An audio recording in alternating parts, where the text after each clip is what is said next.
Olá pessoas, meu nome é Adriano Oliveira, sou professor do SMD, recém-chegado, estou aqui desde o ano passado e queria trazer para vocês, compartilhar com vocês um pouco da minha experiência com animação, com produção de conteúdo em computação gráfica.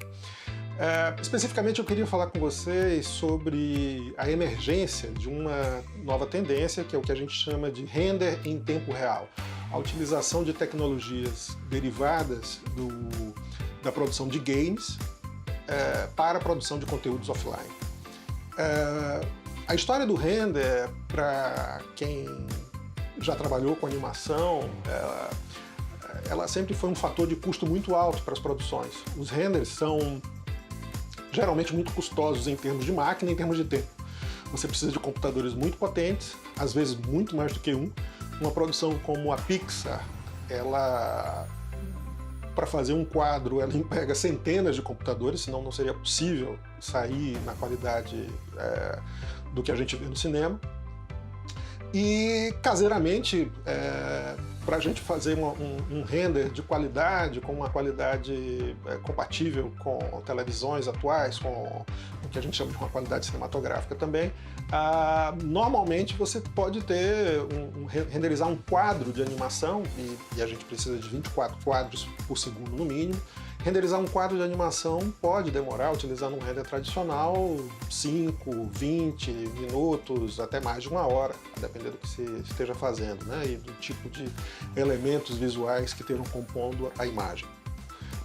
Quando você dispõe de poucos computadores, o tempo de render pode superar, inclusive, o tempo da produção da animação em si, todo o resto do tempo do filme.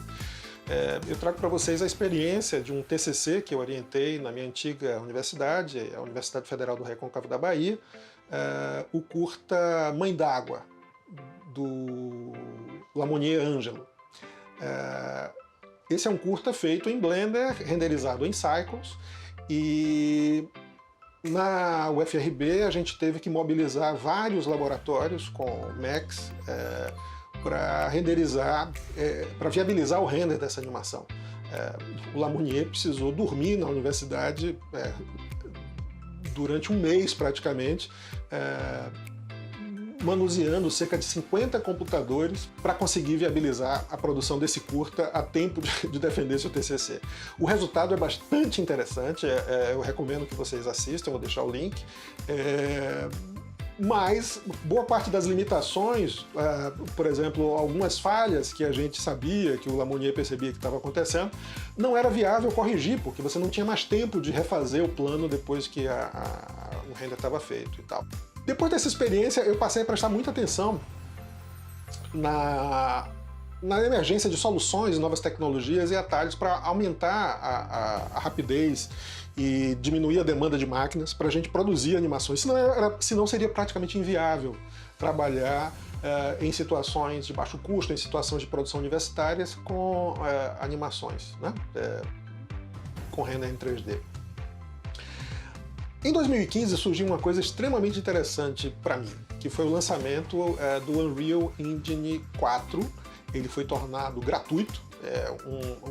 O Unreal Engine já chegou a custar, se eu não me engano, mais de $1 milhão para quem quisesse desenvolver um game com ele. E em 2013, 2014, isso se transformou numa solução por assinatura. Por $19 por mês você tinha direito de acessar a Unreal Engine. Vale ressaltar que houve, durante um tempo, uma coisa chamada UDK, que era uma versão educacional, digamos assim, e que era possível fazer algumas aplicações, inclusive, mas o objetivo era basicamente educacional. Mas em 2015 é lançado o Unreal Engine e é lançado também um curta feito com a Unreal Engine. É um curta de animação que rodava na Unreal Engine em tempo real em determinadas máquinas atuais para a época, mas ele foi lançado também nas plataformas do YouTube como vídeo, né? Então você podia consumir aquele material que foi feito para ser em tempo real como uma produção offline. A própria página de lançamento do Unreal Engine, ele mostrava que havia interesse da Epic de tornar o Unreal uma plataforma de desenvolvimento de conteúdo muito além dos conteúdos interativos tradicionais do que a gente entende por videogame, né? A Epic já anunciava que o Unreal poderia estar sendo utilizado para desenvolvimento de visualizações em arquitetura, para produções de audiovisual e por aí vai. Isso me chamou a atenção porque era um casamento absolutamente fantástico entre uma capacidade visual bastante interessante. O Unreal sempre primou por digamos assim, ser uma das engines que focavam bastante na qualidade visual e rapidez de render, né? Assim, se vocês observarem hoje o curta, que é o Garoto e Sua Pipa, e ele ainda tem uma imagem bastante impactante, né? A partir dali eu comecei a pesquisar o Unreal como forma de produzir conteúdo 3D. Cheguei a fazer um exercício disso com conteúdo para treinamento de uma loja da Samsung.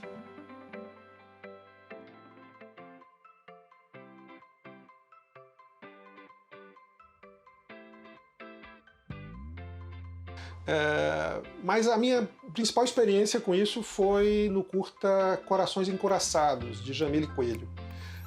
Jamile é uma diretora de animação baiana com alguns títulos de sucesso antes em stop motion, e Corações Encoraçados era um projeto em stop motion que estava com algumas dificuldades. Ele precisava de uma série de intervenções em computação gráfica e ela me chamou para dar algumas soluções para isso, mas ele tinha chegado a um impasse de produção. Estava difícil produzir em stop motion no tempo hábil que se tinha, né?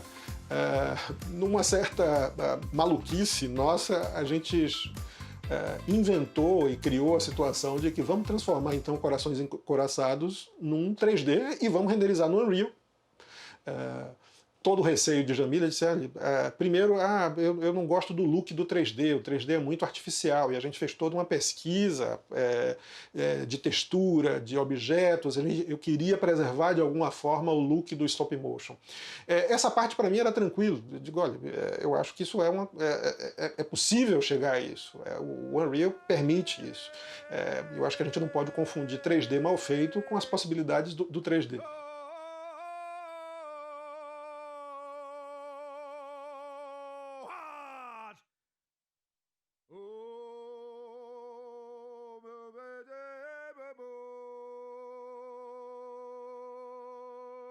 Então, esse trabalho começou, eu trabalhei com alguns alunos num tempo muito curto. A gente conseguiu, com base em toda a direção de arte da equipe da Jamile, que já estava concluída, com base inclusive em cenários que já estavam feitos, modelados e tal, e concept arts dos personagens, a gente desenvolveu isso para 3D, utilizamos o Blender como plataforma de desenvolvimento dos modelos, e nessa época eu aprendi uma ferramenta fundamental, a gente conseguiu agregar, estava ganhando, digamos assim, estava no auge da repercussão, o Substance Painter, um pacote da Allegorithmics, atualmente é um produto que está no pacote da Adobe, e o Substance Painter foi fundamental para o desenvolvimento desse curta em tempo hábil, porque a partir dele eu aprendi a trabalhar com um novo tipo de workflow, que hoje para mim é fundamental, que é o que a gente chama de PBR.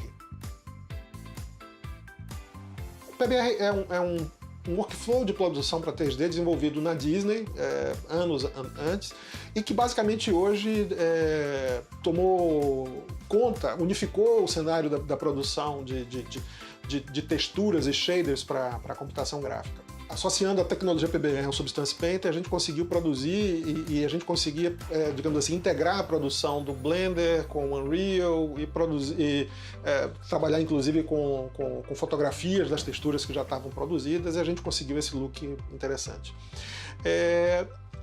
Para concluir esse papo, que é um papo rápido, na verdade, é só para a gente ter no horizonte como as tecnologias de render em tempo real que derivam das plataformas de games está abrindo possibilidades hoje para a produção de conteúdo. Eu acho que a grande surpresa vem justamente também no Blender, A partir do Blender 2.80, a Fundação Blender substitui o Blender interno, que era o nome que se chamava o render tradicional do Blender, né? Substituiu por um render baseado em tecnologias de tempo real, que hoje se chama do Eevee. O Eevee, no 2.80, a gente tem então agora dois renders básicos. Não temos mais o Blender interno, nós temos o Cycles, que é um render mais voltado para fotorrealismo, e ele é custoso em termos de máquina, em termos de tempo de renderização, e temos o Eevee, baseado em tecnologias de PBR e tecnologias de render em tempo real, e capaz de utilizar a placa de vídeo, utilizar, digamos assim, toda a evolução de software e de hardware da indústria, que a indústria de games permitiu, e disponibiliza para a gente um poder impressionante. Então, o Eevee tem sido uma forma, hoje, junto com o Unreal, de viabilizar produções em animação de baixo custo. E com uma qualidade gráfica muito interessante. Ou seja, você não abre mão de qualidade para ter velocidade, o que era a tradição do que a gente fazia antes. O Eevee, junto com o Unreal, permite isso, mas o Blender ele tem uma vantagem, que você não precisa envolver um outro software no circuito para fazer a animação. Então você pode animar e renderizar no mesmo software. Isso é muito interessante no sentido da produção de uma animação. Então, desde o ano passado, eu tenho focado muito estudar o Eevee dentro do Blender como ferramenta de produção de animações, e tenho tido a oportunidade de trazer isso já para o SMD numa parceria bem produtiva com o Neil Armstrong, professor tradicional da casa. O Neil me convidou para participar de alguns projetos com ele, e atualmente a gente está numa parceria, num projeto de pesquisa, que é uma série de animação que o Neil está desenvolvendo, e um dos meus papéis tem sido contribuir com a visualidade dessa produção, trazendo para o projeto as possibilidades do render em tempo real e, ao mesmo tempo, incrementando, na medida do que é possível, o look do projeto, que inicialmente ele estava limitado a uma estratégia de se fazer um render rápido utilizando renders tradicionais, ou seja, você tinha que simplificar muito a imagem para que isso fosse produtivo.